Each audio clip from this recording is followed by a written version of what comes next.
Hey there, welcome to Kendama Gendale and the fake news. It is Saturday, February 25th, about 2 in the afternoon. Let's get going. This is a creature that was discovered about a year ago, a little less than a year ago.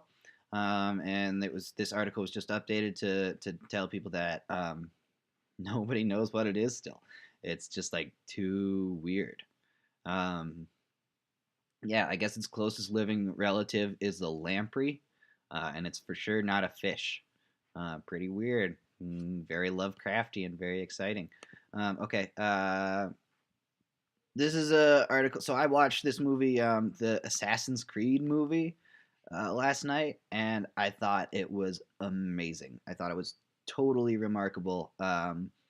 Very much in the spirit of like the Matrix Revolutions. So if you like that movie, you probably will love this movie. If you didn't like that movie, you need to get better at watching movies. No offense. I mean, your opinion is still valid, but totally wrong. So these are the only two positive reviews of Assassin's Creed that I could find. Really, the only ones who I thought got it. It's a very high concept movie. It's very corny. It's very tongue in cheek, but it's also like almost like enthusiastically good. And I guess the director, gosh, I can't remember his name. Justin Kurzel also directed Macbeth, which had basically the same leading cast. And I'm super excited to go watch that movie. Yeah, they make Kubrickian comparisons, and it's absolutely, totally apt. It's a very high level philosophical movie. I can understand why people didn't like it. The pacing is kind of weird. Um, Definitely unconventional pacing. And it's kind of, I think, in a way, a commentary on like cutscenes in video games. Like cutscenes are always boring, and we always skip through them, and you never know what's going on. But yeah, it's good. It's really really good. Um, Go check this movie out. Okay, Huma Abedin's email. Okay, we covered this one yesterday.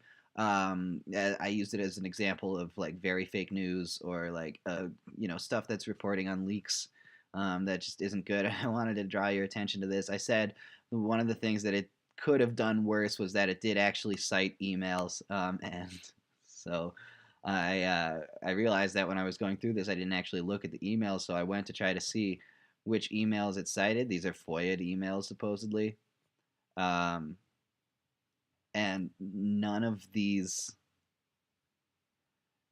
links actually link to real emails. They all just link to this U.S. Department of State FOIA page, like a search page, and they all link to the same page. So yeah, this was even worse than I could have possibly imagined.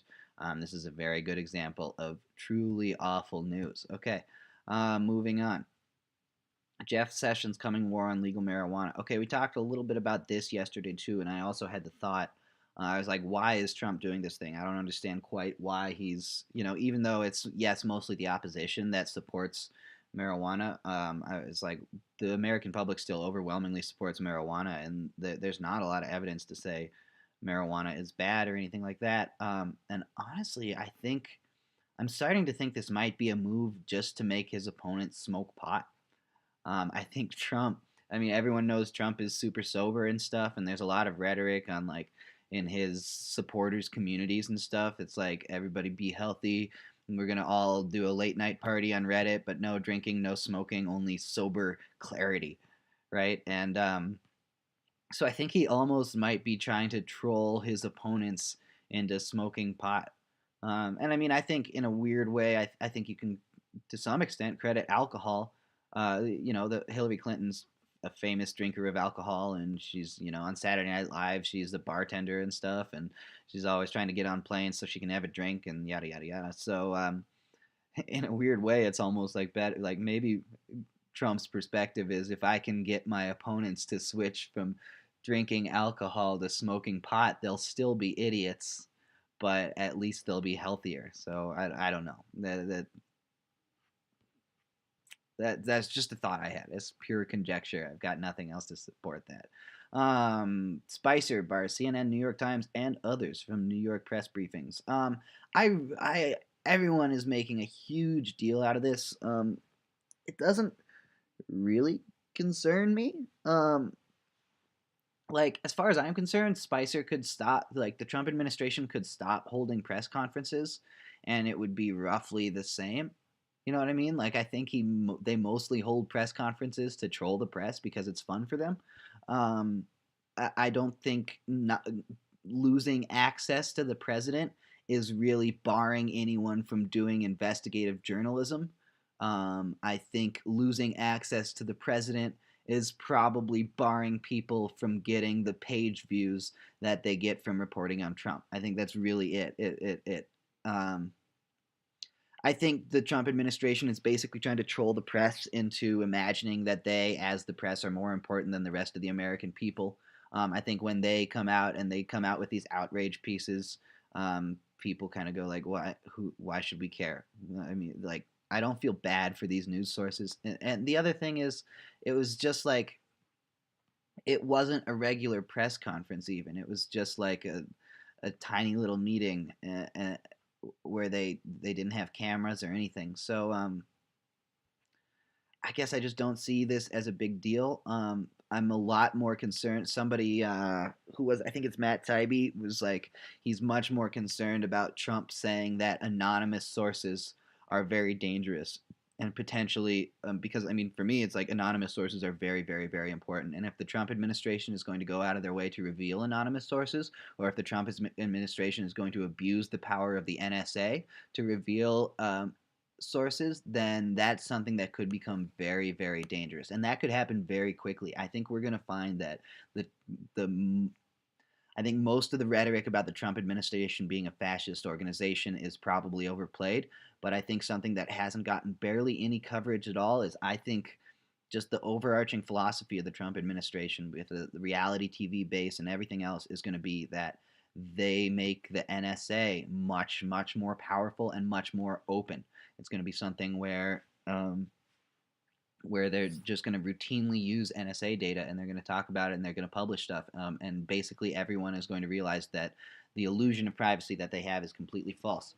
I've got some more information coming out on this later. We're gonna do a special issue of Kendama Gendale and the fake news to kind of delve into that topic. But as it is right now, no one's really talking about it. FCC weakens net neutrality rule in a prelude to larger rollbacks. I've read this article twice, and I don't really understand the details of it. Net neutrality is one of those issues that's too abstract to understand, and it seems like it's just gotten more and more and more so. Because I think if people understood it, they wouldn't necessarily be so black and white either for or against it. In general, I think this article is overblown. As far as I can tell, it's like a mostly irrelevant regulation, but TechCrunch is making that's a good foundation to start with when comes time to take more serious steps to hobble net neutrality. It doesn't seem like much has happened with this, though I would be happy to learn more about this. I really, to be honest, don't at all understand net neutrality. I didn't read that 200-page thing that the Obama administration came out. I didn't, yeah, if somebody wants to explain this to me, and hit this up. Mark Zuckerberg's political ambitions revealed. A new lawsuit detailed how Zuckerberg pushed the Facebook board to approve a clause that would allow him to serve in government without giving up control of the company. Um, Gosh, I just think Mark Zuckerberg looks like a robot trying to pretend to be human and thinking that he's doing a good job. This is Zuckerberg's going to run for office. Zuckerberg, it's looking to me increasingly like 2020 is going to be Trump versus Zuckerberg.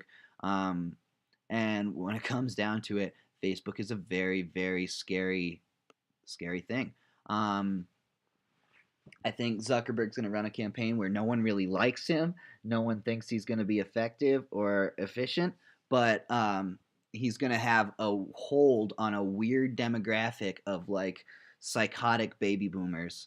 And basically, if you have 5% of the electorate on your website, and you have basically complete control over their brains, um, or not necessarily their brains, but how they receive information and how they get information and how they, disperse information, then you've got really enough of a political force to sway elections.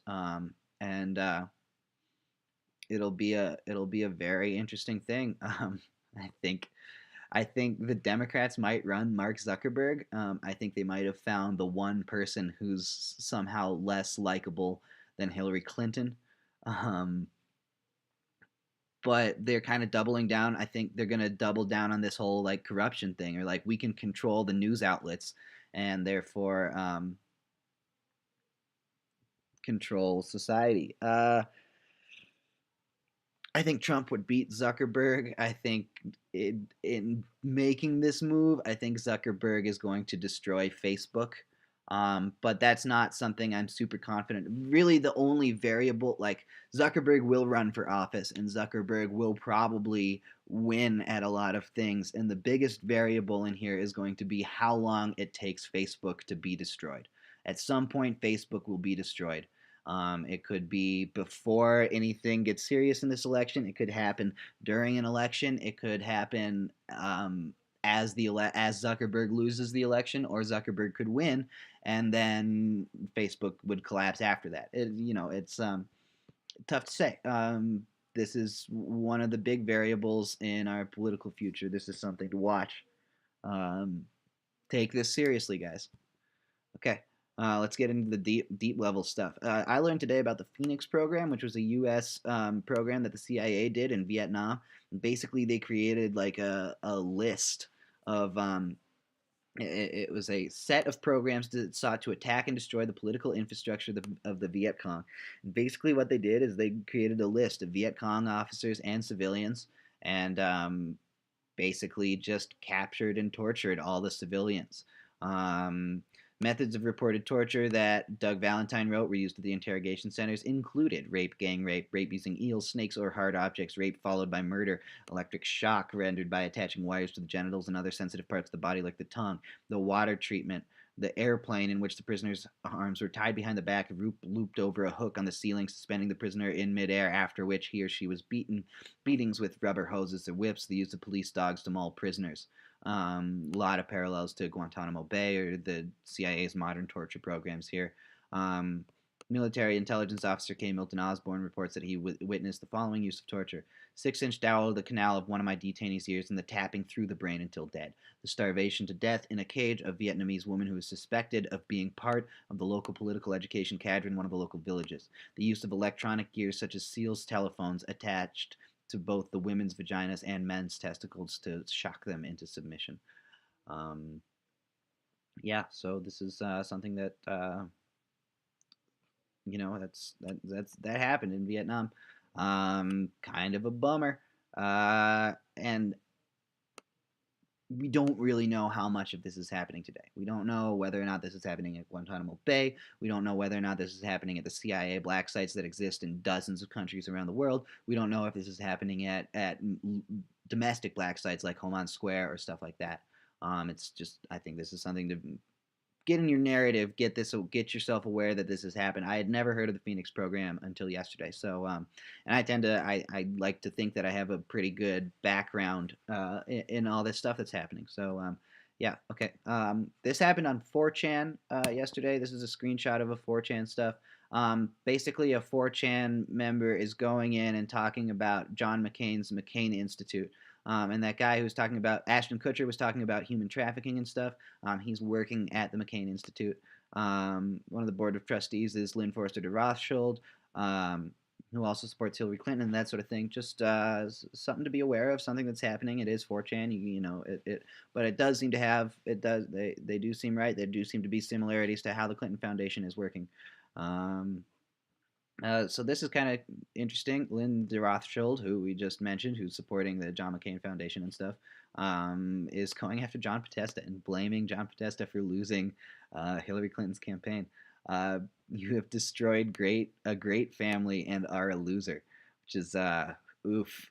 I mean, sucks for John Podesta. He's getting scapegoated for something that is partly his fault, but partly not his fault. Okay, so here's this Lieutenant Army General McMaster. I still don't know a ton about him, but this is just kind of highlighting a speech that he gave a couple years ago, and it's kind of interesting. He talks about um, uh, he talks about Sunni plans to pit Iraqi communities against each other, create a chaotic, violent environment. He says it's happening in Iraq. Um, Said we didn't do a good way of dealing with stuff. It says the United States has a narcissistic approach to war. We define war only in relation to us, and we don't. And there's one, the military industrial complex, he says, involves increasingly as well think tanks. Um, and he, at some point, I think during this, I can't find this quote looking here, but at some point he says the military industrial complex is currently at its, they currently pose the greatest threat to America that they ever had. This is the type of stuff that I'm excited to see coming from a Trump administration. This is the type of stuff that lends credence to the fact that his whole drain the swamp rhetoric might not be all lies. So this is just one perspective. Still don't know much about McMaster's.